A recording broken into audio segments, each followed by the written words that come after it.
मेरे प्यारे भाई और बहनों, आप सबको मेरा हार्दिक प्रणाम। आज मैं बार बार अपने भीतर ये शब्द दोहराता रहा हूँ, राम से भाई कर तू प्रीत, राम बिना कोई काम ना आवे।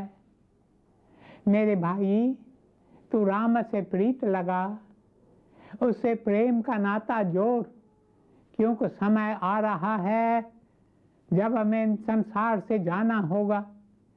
कभी कभी तो अचानक ही बुलावा आ जाता है। उस समय पता चलता है कि राम के बिना कोई हमारे काम नहीं आता। ये हमारे बंगले, चौबारे, बाग बगीचे, सारी सांसारिक चीजें, मान सम्मान, यश, कीर्ति, ये सब उस समय हमारे किसी काम नहीं आते। एक राम जी ही जो हमारे काम आते हैं। राम से भाई कर तू प्रीत, इसलिए अच्छा है तुम नाता जोड़ लो अपने प्रियतम, अपने प्रभु, अपने इष्ट देव से कोई ना कोई नाता जोड़ लो। A link of love and devotion, कोई ना कोई नाता जोड़ लो। तुम्हारे इष्ट देव तुम्हारे पिता हैं, तुम्हारी माता हैं, तुम्हारे भ्राता हैं, तुम्हारे मित्र हैं, तुम्हारे प्रियतम हैं। जो भी संबंध तुम चाहो उससे जोड़ लो, फिर दिन ब दिन उस संबंध को मजबूत करते रहो। राम से भाई कर तू प्रीत, राम बिना कोई काम ना आवे। मेरे प्यारे भाइयों और बहनों, ये शब्द भारत के एक महान संत की वाणी के हैं। उनका जन्म 18वीं सदी में हुआ। भारत में कई संत महापुरुषों का जन्म हुआ है। ईश्वर की इस देश पर कितनी कृपा रही है। युगों युगों से, सदियों से भारत में संत, महात्मा और भक्तों ने जन्म लिया है और कितने सारे लोगों की सुप्त चेतना को जगाया है, कितने सारे लोगों की आत्मा को सजग किया है। उनमें से एक थे संत बीखा। वे स्वयं को बीखा कहते थे क्योंकि वे स्वयं को भिखारी मानते थे। संत बीखा का जन्म बिहार में हुआ। बचपन से ही वे निराले बालक थे। वे बार बार अपने माता पिता से पूछते थे, ये मानव जन्म हमें किस लिए मिला है? हमारा असली वतन कहाँ है? ये संसार तो एक मुसाफिर खाना है। लोग यहाँ आते हैं, कुछ समय रहते हैं और फिर चले जाते हैं। अपनी सारी धन संपत्ति, अपने प्रियजनों को छोड़कर, अपने परिवार को छोड़कर इस संसार से चले जाते हैं। फिर हम यहाँ किस कर्तव्य के लिए आए हैं? What is the purpose of our visit to this earth plane? माता पिता न कोई सुत मीता, मुल्क सारा है मौत ने जीता। राम राम राम।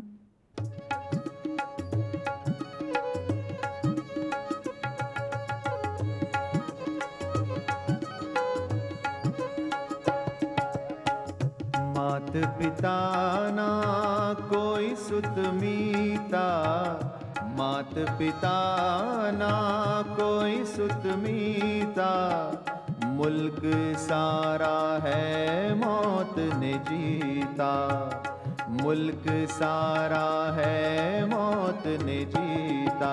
राम राम राम राधे श्याम श्याम श्याम, राम राम राम राधे श्याम श्याम श्याम, राम राम राम राधे श्याम श्याम श्याम, राम राम राम राधे श्याम श्याम श्याम।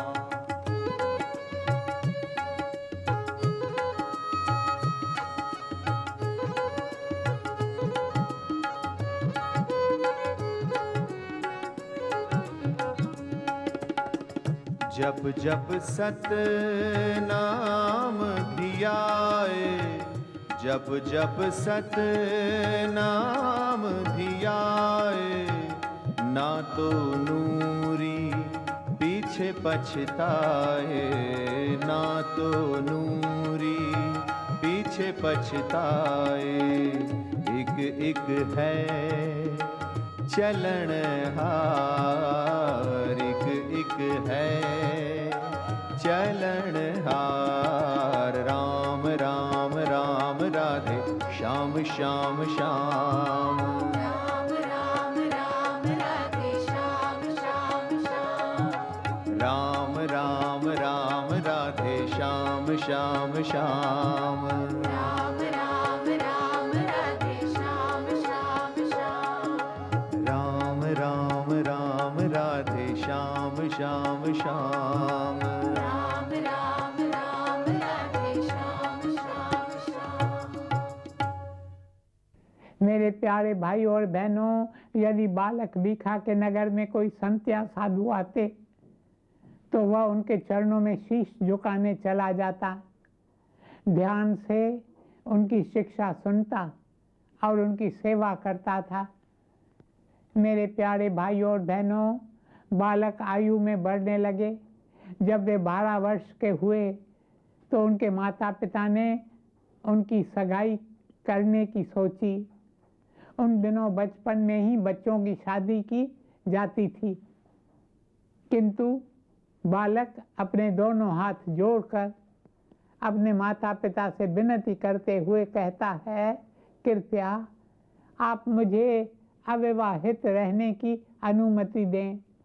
यदि आप मुझे इसकी अनुमति नहीं देना चाहते तो कम से कम कुछ समय के लिए मुझे विवाह के बंधन में न बांधें। मैं अभी विवाह नहीं करना चाहता। उसके बाद 13 वर्ष की आयु में वे तीर्थ यात्रा पर निकल पड़ते हैं। उनके दिल में तो बस एक ही तलाश थी, बस एक ही इच्छा, एक ही प्यास, एक ही पुकार थी कि कोई सच्चे संत, कोई सच्चे गुरु मिल जाएं जो उनका मार्गदर्शन करे, ताकि उनकी अज्ञानता के पर्दे हट जाएं। मेरे प्यारे भाई और बहनों, हमारी आंखों पर अज्ञानता के पर्दे चढ़े हुए हैं, इसलिए हमें भान नहीं होता। हम सच को झूठ समझते हैं और झूठ को सच समझते हैं। ये पर्दे कौन हटाए? ये पर्दे न माता हटा सकती है, न पिता, न भाई, न बहन, न मित्र और ना ही कोई रिश्तेदार हटा सकता है। ये पर्दे केवल हमारे गुरु, हमारे प्रियतम ही हटा सकते हैं। हाँ, तो भीखा गुरु की तलाश में निकल पड़ते हैं। वे काशी में गंगा नदी के तट पर आते हैं। वहाँ कई पंडित थे जो शास्त्रों की बातों का वर्णन कर रहे थे। बालक मन ही मन कहता है, मुझे तो चाहिए a man of self-realization, a man who lives in the light and the light dwells within him. मुझे तो कोई ऐसा चाहिए जिसने आत्मा का साक्षात्कार किया हो, जो स्वयं ज्योति में निवास करता हो। वे कई पंडितों से मिलते हैं पर उनकी आस्था किसी में नहीं टिकती। वे सोचते हैं इस शहर में अधिक समय रहने का कोई लाभ नहीं है, इसलिए वे काशी से चल पड़ते हैं।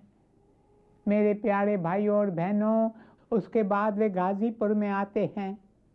वहाँ वे एक भजन सुनते हैं जिसके शब्द उनके दिल में उतर जाते हैं।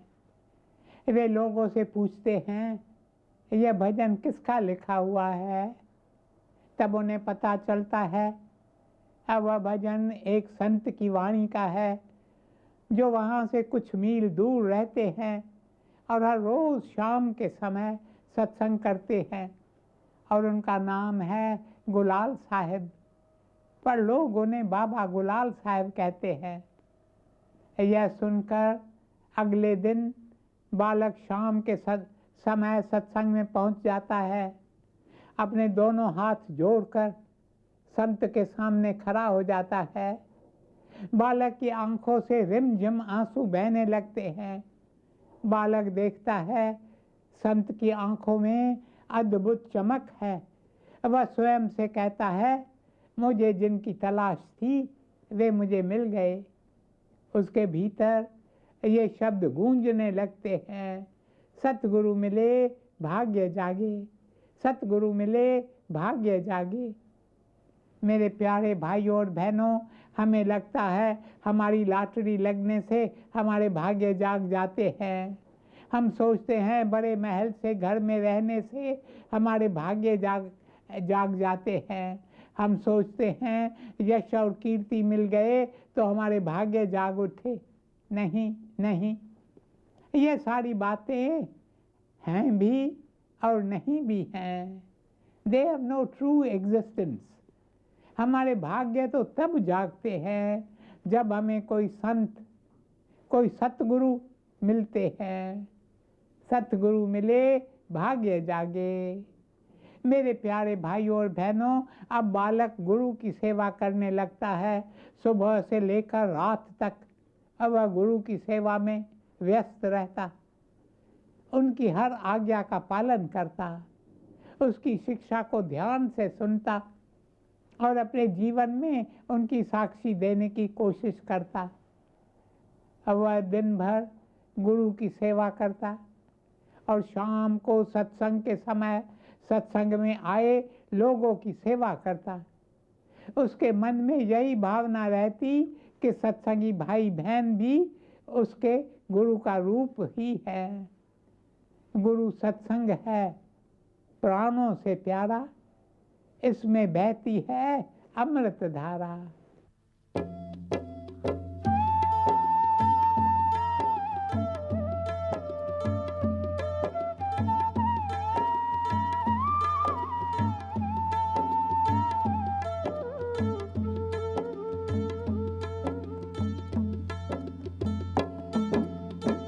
गुरु सत्संग है प्राणों से प्यारा, गुरु सत्संग है प्राणों से प्यारा।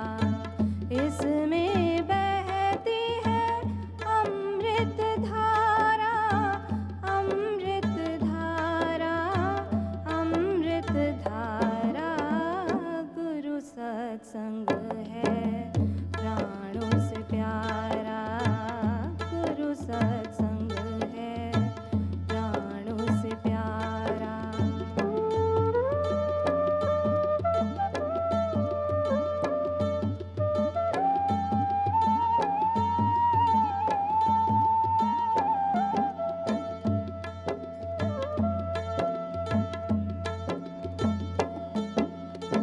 छोड़ अहम को जा तू शरण में, डाल दुखों की गठरी चरण में।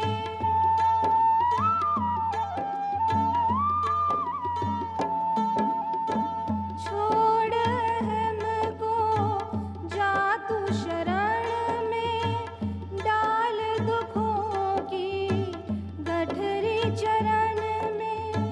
गुरु चरणों ने सबको है तारा, इनमें बहती है अमृत धारा, अमृत धारा, अमृत धारा। गुरु सत्संग है प्राणों से प्यारा, गुरु सत्संग है प्राणों से प्यारा। मेरे प्यारे भाइयों और बहनों, सत्संग में आए भाई बहनों की सेवा करने का बड़ा महत्व है। जो साधक उनमें अपने गुरु का रूप देखता है, जो उनमें ईश्वर के दर्शन करता है, उनकी सेवा करता है, वह सचमुच भाग्यशाली होता है। क्योंकि ऐसा करने से उसका अंतस साफ होने लगता है। फिर उस साफ उज्जवल अंतस में एक दिन उसे ज्योति के दर्शन होते हैं। बालक बीखा प्रतिदिन शाम के समय सत्संगी भाई बहनों की सेवा करता, फिर रात के समय गुरु के लिए बिस्तर लगाता। जब गुरु सोने आते तो वह उनके पैर दबाता। जब गुरु सो जाते उसके बाद वह स्वयं सोने जाता। मेरे प्यारे भाइयों और बहनों, भीखा सेवा, आज्ञा और नम्रता द्वारा अपने गुरु का दिल जीत लेता है। गुरु उनसे बहुत प्रसन्न होते हैं और एक बार गुरु प्रसन्न हो जाएं तो फिर वे कुछ भी कर सकते हैं। बाबा गुलाल साहब भीखा से प्रसन्न होते हैं, वे उन पर कृपा करते हैं, उनकी धारा को ऊपर उठाते हैं और भीखा को ज्योति के दर्शन कराते हैं। कुछ समय बाद एक दिन बाबा गुलाल साहब कहते हैं, मेरा अंतिम समय आ गया है, मुझे अब जाना होगा। यह सत्संग अब तुम्हें को चलाना है, तुम इसी तरह सेवा करते रहना। भीखा जब यह सब सुनते हैं तो उनकी आंख भर आती है। गुरु उनकी भीगी पलकें देखकर कहते हैं, भीखा तुम निराश मत हो, मैं तुम्हारे साथ रहूंगा। बेशक अब मैं अपने दृष्ट रूप को छोड़कर अदृष्ट होने जा रहा हूँ, पर मैं तुम्हारे साथ ही रहूंगा, तुमसे दूर नहीं रहूंगा। तुम रो मत, तुम अकेले नहीं हो। मेरे प्यारे भाइयों और बहनों, जब गुरु अपनी देह को त्याग देते हैं तो भीखा जो नम्रता की मूर्त थे, वे अपने गुरु के आसन पर नहीं बैठते। लोग उन्हें बहुत निवेदन करते हैं, पर उत्तर में वे कहते हैं, मुझ में इस आसन पर बैठने की योग्यता ही नहीं है। वे सत्संगी भाई बहनों के साथ जमीन पर ही बैठते हैं, उनकी खूब सेवा करते हैं। उसके बाद उनका कंठ चक्र खुलता है, उनके कंठ से पवित्र वाणी आती है। उन्होंने कई गीत गाए हैं जो एक छोटी सी पुस्तक में संकलित किए गए हैं। उस पुस्तक का शीर्षक है राम जहाज। संत भीखा की शिक्षा में बताया गया है कि यह संसार एक भारी भवसागर है। क्या कभी आपने स्वयं से यह प्रश्न किया है कि यह संसार क्या है? यह संसार जिसमें हम रहते हैं, यह विशाल सृष्टि क्या है? रात के समय आसमान की ओर देखो, तारे आसमान में टिमटिमाते हैं। हर तारा एक सूर्य है, हर तारे को अपना सोलर सिस्टम है। यह विशाल सृष्टि क्या है? यह संसार क्या है? यह संसार जिसमें हम चमकते हुए चीजें देखते हैं, सुंदर रूप देखते हैं और बार बार इन चीज़ों, इन रूपों में अटक जाते हैं। हम यह बात अच्छी प्रकार जानते हैं कि संसार में अटकने से हमें दुख मिलेगा, फिर भी हम वही गलती करते हैं, जाकर संसार में अटकते हैं और सब कुछ भूल जाते हैं। क्या आपने कभी भंवरे को देखा है? वह भूं भूं की आवाज करता हुआ मंडराता है। उसे कमल का फूल बेहद पसंद है। कमल के फूल की खुशबू और खूबसूरती उसे अपने ओर आकर्षित करती है। कमल का फूल देखते ही वह उस पर बैठ जाता है और कहता है, अब मैं इससे दूर नहीं रहूँगा, नहीं रहूँगा। संध्या हो रही है। अरे भंवरे, तुम उड़ जाओ, अगर तुम्हें अपनी जान प्यारी है तो यहाँ से उड़ जाओ। पर भंवरा यह बात सुनता ही नहीं, क्योंकि वह कमल के फूल का साथ नहीं छोड़ना चाहता। संध्या होते ही कमल के फूल की पंखुड़ियाँ समटने लगती हैं, फूल बंद हो जाता है और इस बंद कमल के फूल के अंदर बैठे भंवरे का दम घुटने लगता है और तड़प तड़प कर वह अपने प्राण गंवा देता है। मेरे प्रियजनों, हम में से कई लोगों की ऐसी ही दशा है। संसार की चकाचौंध चमकती हुई चीजें, सुंदर रूप हम देखते हैं और उसमें फंस जाते हैं, और उन चीजों को पाने के चाह में एक दिन हम भी अपने प्राण त्याग देते हैं। मेरे प्यारे भाइयों और बहनों, इसलिए संत बीखा हमें सावधान करते हैं कि ये संसार एक भारी भवसागर है जिसमें तरह तरह की लहरें हमें बहा ले जाती हैं। यदि हम इनसे बचना चाहते हैं तो हम जहाज में सवार हो जाएं। इस जहाज का नाम है राम जहाज। इस जहाज में यदि सवार होना है तो राम से भाई कर तू प्रीत, राम बिना कोई काम न आवे। आज बस यहीं तक शेष कल। ओम शांति शांति शांति।